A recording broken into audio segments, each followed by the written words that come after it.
Okay, Maggie, look. Let me break it down to you how it's gonna happen. They're gonna come through that door and be good cop, bad cop. Don't fall for that, all right?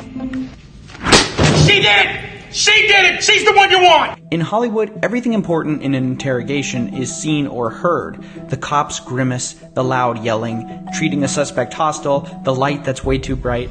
But in a real interrogation, it's flipped around. Everything important is unseen, unheard. On the surface, real interrogations look boring. The cop is nice to you, they give you a drink, they dress in plain clothes. It's almost disarming, especially if this is more of what you were expecting. The names! Now! But that's the point. Under the boring, disarming surface of an interrogation, you find a whole host of psychological traps and mental tricks that are designed to make you confess. It starts from the moment you walk in. Every inch of an interrogation room has been designed to make you feel isolated and powerless. The room is small, cramped, the walls are blank, and there are no windows. You'll be placed in an uncomfortable, straight-back, often metal chair, while the cop's chair will be able to roll. This becomes important later on. The next move is a hurdle that cops have to get over. When you go to jail, a cop is legally required to tell you you have the right to shut up. This actually turns out to be the only great advice you're going to get. Talking to cops is always a bad move. And for the cop, what this means is that their first priority is making you ignore this advice and go against everything you've ever heard. They have to convince you to play the game with them. The first questions are deliberately not about the investigation. They want to appear trustworthy so that you'll talk to them about the case. Where do you work at? Mama's Cafe, downtown. I don't think I've tried that one yet. It's good food. I'm a big coffee guy. I don't know if you're a coffee guy or I'm not, a but I coffee didn't guy. want to drink in Yeah. front of you, so... No, I appreciate that. All right, go ahead. There's a plain donut there for you. I had a cereal bar, but if you get hungry or anything else, just let me know, okay? How come you got more than one middle name, do you know? I don't know. It's my uncle's and my grandfather. I got 3 middle names as well.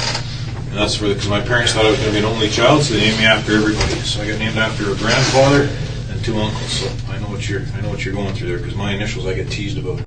The other goal behind these innocent questions is to establish a behavioral baseline. They want to see how you act when you're telling the truth. Finally, when they're ready, they'll ask you something like this. Well, let's do this.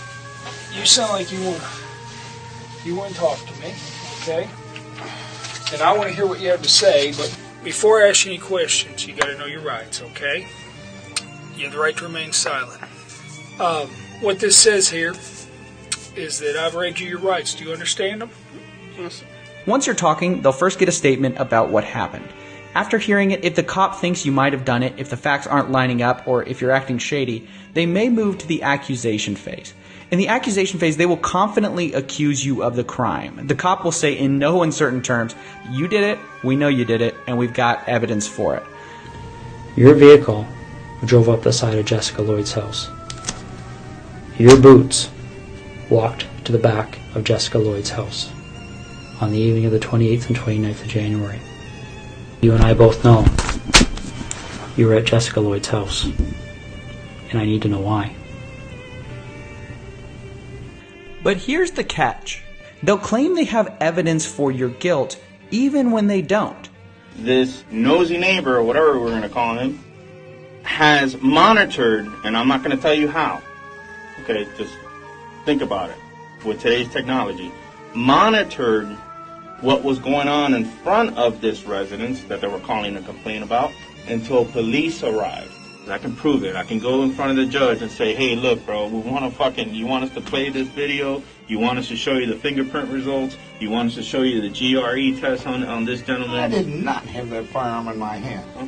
The goal here is to make you think that you're already caught. They already have you. Why bother resisting and lying about it when they already know you did it? Just confess. So it's one of the easiest investigations I've had. It's fucking there. And you can't lie about that, bro. You can't tell us that you didn't fucking fire that 4th shot anymore. You can't tell us. We can prove otherwise. During this phase of the interrogation, the interrogator doesn't want you to deny the crime even though you'll want to. Vocalized denials reinforces your position. So cops make an interesting move. They try to not let you vocalize denials in the first place if possible. They'll often interrupt you or not stop talking to allow breaks to let you speak up. Instead, they'll keep the pressure on by reinforcing the idea that they 100% already have you caught. I'm giving you an opportunity. I'm not lying. Listen to me. I'm giving you I an didn't hold opportunity. that gun. Listen I to didn't me. shoot Listen. that gun. Listen to me. I did not have a firearm in my hand. That. We can prove that. We're beyond that point, buddy. We're beyond that, man. But I did not do what you think I did. I know you did. We're past that. Okay? No. We're past that, Mike. You know it, they know it, let's just drop the charade. The next phase is theme development. After accusing someone, the cops will try to provide themes to offer moral or psychological justifications for the crime.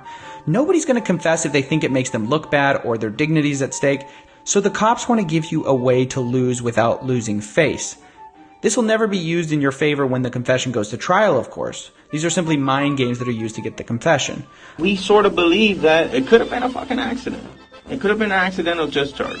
Okay, but when you don't, when you're completely denying that, then I gotta think another way, bro. I don't believe you're a cold-blooded killer. No, I don't believe that at all. Nothing suggests that to me. I think you're a smart guy, and I think you got involved in a situation that you probably shouldn't have. There's a difference between you going in and saying, I'm going to kill somebody, and you going in, I'm trying to help somebody, and then shit goes bad. That's way different things that we're talking about. What other option is there? I don't think you want the cold-blooded psychopath option. I might be wrong, because don't get me wrong, I've met guys who actually kind of enjoyed the notoriety, got off on it. I don't see that in you. If I saw that in you, I wouldn't be back in here talking to you, quite frankly. But maybe I'm wrong. Maybe you got me fooled. I don't know. This is where most people start to break. Most people often go into a passive mood when they're about to confess, looking beat down and acting quiet. This is the first time that you'll seriously start considering confession. There's even a physical tell called the surrender position that cops look for to know when you're about to confess. It looks like this. When the cop sees this, he will continue to reiterate all the themes that have been developed so far. We know you did it, we have evidence, and good guys come clean. In addition to deploying psychological measures, the cops will also deploy physical ones. Remember that the cop's chair can roll, and during this time, he will often move closer in order to ramp up the tension in the room. You will feel trapped, like there's nowhere to go, and meanwhile, a physically intimidated cop is telling you that you have to confess, you must confess. Finally, there's a moment when the tension that has been building up for hours finally breaks. You can almost see it. I want to minimize the impact on my wife. So do I.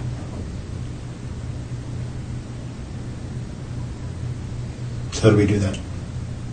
Well, we start by telling the truth.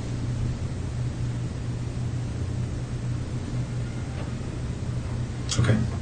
Okay. So where is she? Get him out.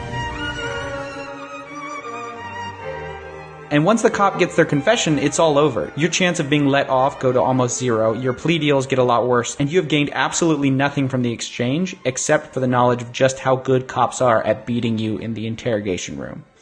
Yeah, I just think I'd look guilty if I hired a lawyer. No, actually, it's getting arrested that makes people look guilty, even the innocent ones. And innocent people get arrested every day. And they find themselves in a little room with a detective who acts like he's their best friend. Talk to me, he says. Help me clear this thing up. You don't need a lawyer. Only guilty people need lawyers. And boom! Hey, that's when it all goes south.